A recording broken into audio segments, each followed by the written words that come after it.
everybody, and welcome to Taking Control, the ADHD Podcast on rashpixel.fm. I'm Pete Wright, and I am here with Nikki Kinzer. Hello, Pete Wright. Hello, everyone. Welcome.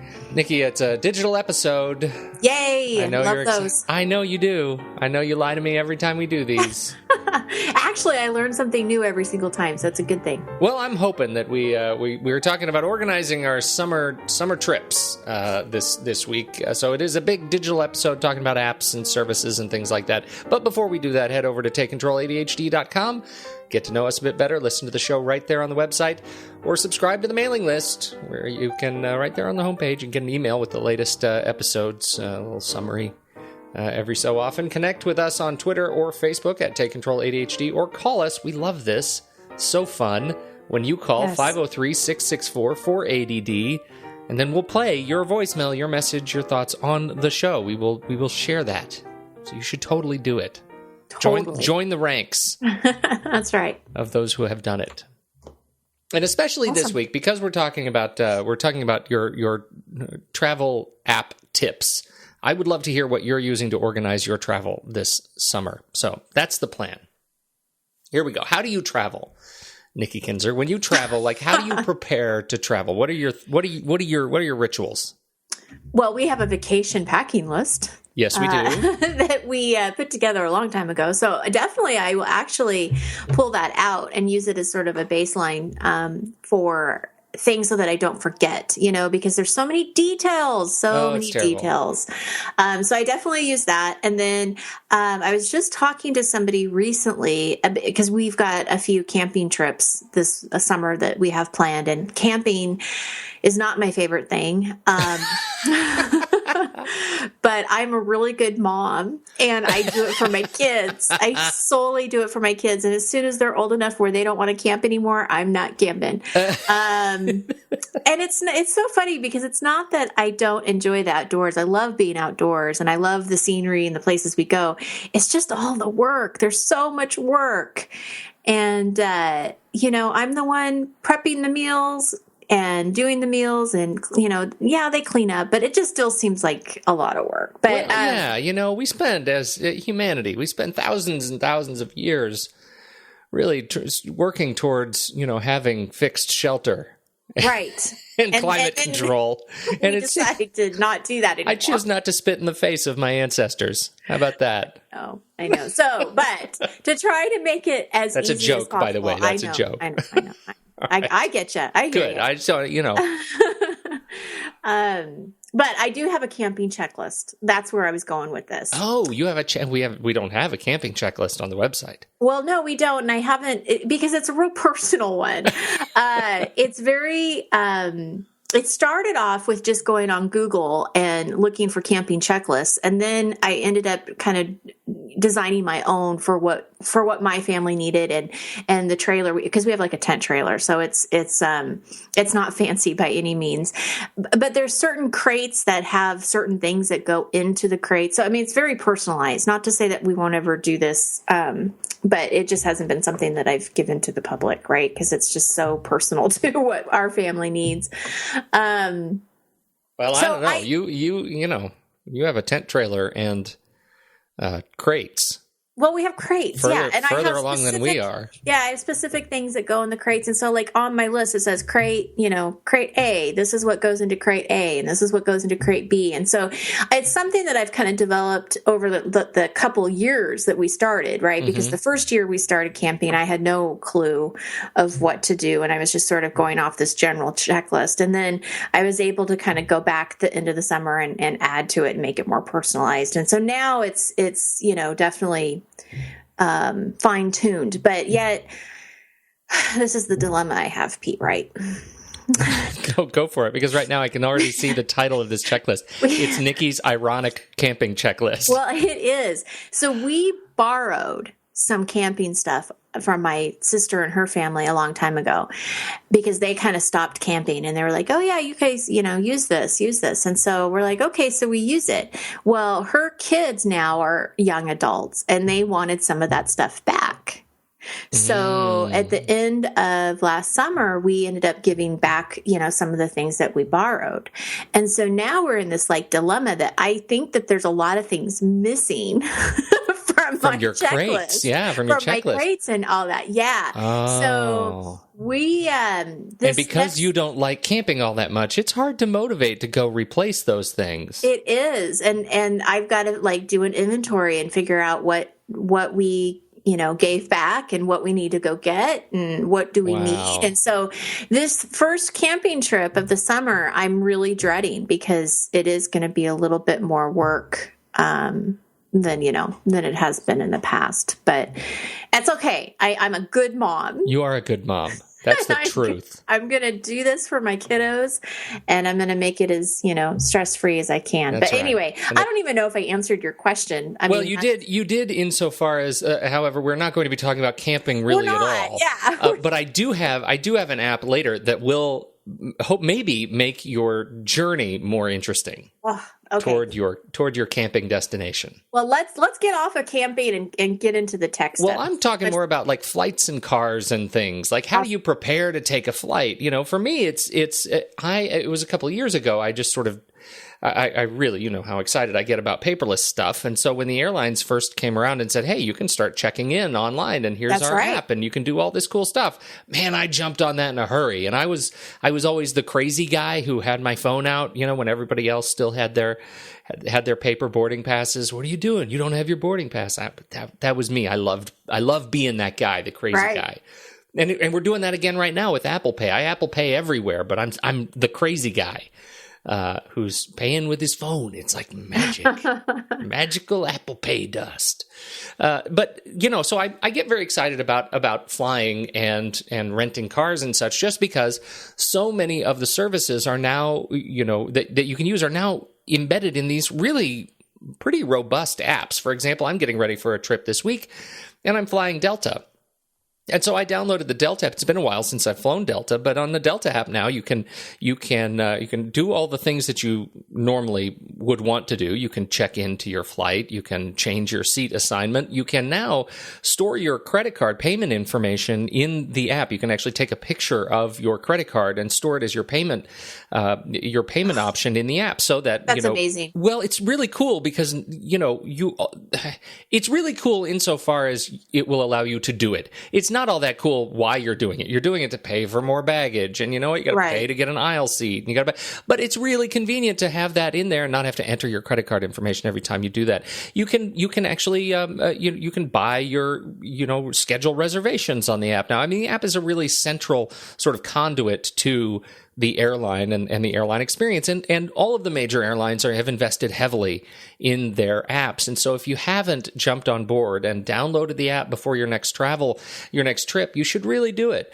Enter your frequent flyer information and just get points every time you fly. It's sort of the low-hanging fruit of travel, is to start with the airlines app. Now, the same thing is true, and I don't have as much recent experience with Amtrak. You can download the Amtrak app and manage your train travel there as well. And obviously, the rental car agencies, Avis Budget, the Avis Budget group, both Avis and Budget have really good apps. Hertz has great apps for Premier users, and all of the services that you could possibly want.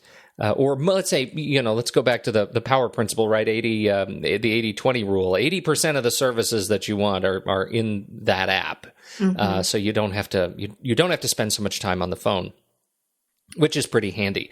And you don't have to print out so much paper, which I really like. I know that everything is right where I need it. And most of these apps actually support Passbook, which is going to be changing in the next couple of months to Apple Wallet. Which is at least on iOS, it's the centralized sort of place for digital passes like movie tickets and airline check-in codes and things like that. And so you can have this one app that has all of your check-in information in one place. It's very, very handy. So that's what I'm thinking about flights and cars, but that just gets you to your destination. Right. What do you do when you get there? And this is a great time of year to hit the major national attractions like theme parks and resorts and things. Mm-hmm. And I think this is my rigorous empirical survey of friends and family as I was thinking about this topic. How many people who are going to, for example, Disneyland or Disney World, think about the app first? Do you? Like the actual Disneyland app? Right. Do you think about the app when you think, hey, I'm going to go to Disney World. I should download the app. No. Right. No. That's a real problem because the app is super, super cool. There are all of the major national attractions, right? From, Disney World to Universal Orlando, Universal Studios. They all have their own first party apps. They have developed these apps. They have maps of the facility. They have, you can, in case of the Disney app, you can buy your tickets, you can manage your passes. But even cooler, you can look at wait times on all of the apps. Or all of the rides and wow. Things. So you can go in and say, "Gosh, I want to go over and catch, and it's real time. Space Mountain." But it'll show you. Here's about how long it's going to be. If you go, it's a 60-minute wait. Now, so do they have somebody like in the back end that's like? Oh, it's all electronic, right? I mean, it's all tracking. It's all tracking and sensors and all that stuff. And it's all real time. Like right. It's not okay. Right, wow. That's the idea. But I will tell you, you can go one better. There are third-party apps. People who have developed apps who want to improve the experience and go crowdsource. So you can get the Wait Times app for these locations, and you can report how long the wait times are. While you are standing in line, so that other people who come up and look at the Wait Times app, they can say, oh, that's too long. These people have said this. It's similar to the model of Waze, the traffic app, where you can report, here's an accident. Oh, right. It's tracking your experience. This is in the category of let my life serve as a warning to others apps. It's my experience allows you to avoid my experience.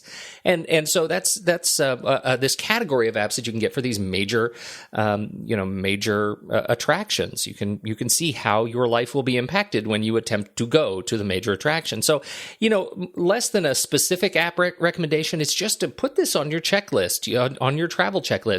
Check to see if your destination has an official app or a third-party app to support the experience, because it's really, really useful. That's a great idea. I would not have done that. I thought so too. I think that's a really handy one. So now you have there's one last category of just travel apps and the granddaddy of this whole category is TripIt. Are you familiar with TripIt? No. Mm-mm. TripIt gives you a master itinerary. So you register you book all your travel, right? Your planes, your trains, your automobiles. Hey, that's a great movie. Am I right? Uh-huh. Those aren't pillows. You book all your travel, and you get these email confirmations, right? So you go over to TripIt.com and you sign up for an account. It's free to start. You go back to your email and you forward all of your confirmations to your TripIt email address, right? You forward your confirmations to TripIt. TripIt dissects all of these confirmation emails and builds you a master itinerary of everything you need to do, every place you need to be, all of your, all of your seat assignments, all of your confirmation numbers, and it builds it in the order that you need to see it. And so it is a really robust application. They have it has a premier annual subscription fee that gives you seat notifications and seat assignment changes and flight changes, all that kind of stuff. But if you're just looking for the basic itinerary, you can just sign up. It's ad supported. On the app, like the iPhone app, you can pay 99 cents for ad free, so you can have the basic TripIt experience with no ads. Or you can pay $49 a year for the premier features that give you all the additional features. So that's TripIt. It's if you are traveling a bunch this summer, TripIt is a great way to keep all of your travel organized. It's rare to run into a business traveler that hasn't run into TripIt because it is so useful for very frequent travelers. But don't forget, it's really useful for family planning too. Even if you only use it when you're traveling during the summer, it's a pretty handy thing. Now, I have one more app to recommend, and this is a specific app I want to recommend. Well, sort of. You remember I love me some road trips. Yes, I do. I love road trips. And it was a few years back, I was trying to, I was doing this gigantic road trip around the West. I did these 5,000 miles in 8 days.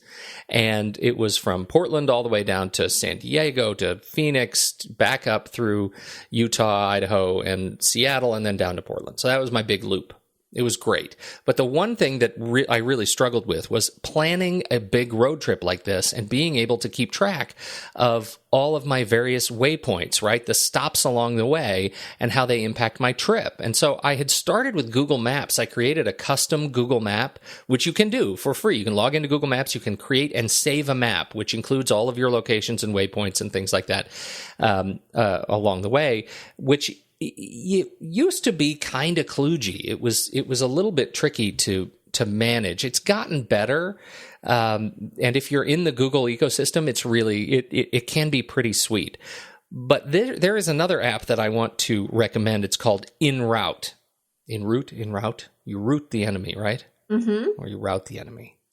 Do chickens lay eggs or lie their eggs? Yeah. Anyhow. Is it potato or potato? En Route, and this is a road trip app. It is an app that allows you. It gives you a map, and it says we're going to give you the best road trip from point A to point B, right, to your destination. And you can track your road trip between these destinations. You can look at these. You can see how curvy your route is. You can see, on each segment of your route, you can say, "Oh, that's too curvy. I don't like that. That's a crazy windy road. I get car sick. Let's find a different way." And it will help you adjust that. Right? That's what I'm thinking. You can also, in the little search box, you can say, "Hey, I want to search for all the national parks that are between here and there," and you can see a list of them. You see something you like, you tap on the little thumbnail, and says, "Hey, do you want to add this as a waypoint?" Yes, I do. And now your whole trip changes around this waypoint between your start and destination, and it reroutes you to the new best journey. You can look for points of interest. You can look for food. You can look for gas. You can look for camping. Campgrounds. You can look for anything that you imagine you can find. It makes managing the process of managing these waypoints along the way super, super easy. And since most in-car navigation systems do it really poorly, it's very cumbersome. This is one of those apps I recommend it where it offers a premium service for like $5, a one-time $5 upgrade, which gives you elevation, temperature, humidity, precipitation, and wind speed in addition to curviness. Wow. So you can see how, is it going to be, what's the wind on this? Am I going over a mountain pass? Is it going to be dangerous weather? That kind of a thing. You can optimize your waypoint order. You can say, what is the best way to get through all of these individual stops that I want to make? What's the most efficient way I can do that? You can view your routes in Apple Maps or Google Maps or Navigon or TomTom or Waze if you have those apps installed, so you can send all your waypoints to one of those third-party mapping applications.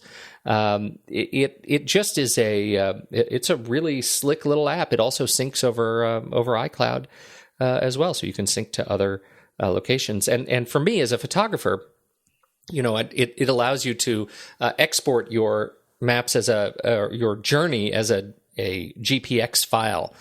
So you can take this GPX file and map it into photos that you've taken along the way in an app like Lightroom, for example. So if you are into putting geolocation data into your photos, which is another episode altogether, if you know what any of that means, you will really like En Route for your next trip. So that's what I've got. Isn't that cool? That's the one that I think you should think about for your camping trip. Yeah, no kidding. I think so too. Especially with the windy roads, because sometimes it gets kind of scary to go through the mountains with that trailer. I think so.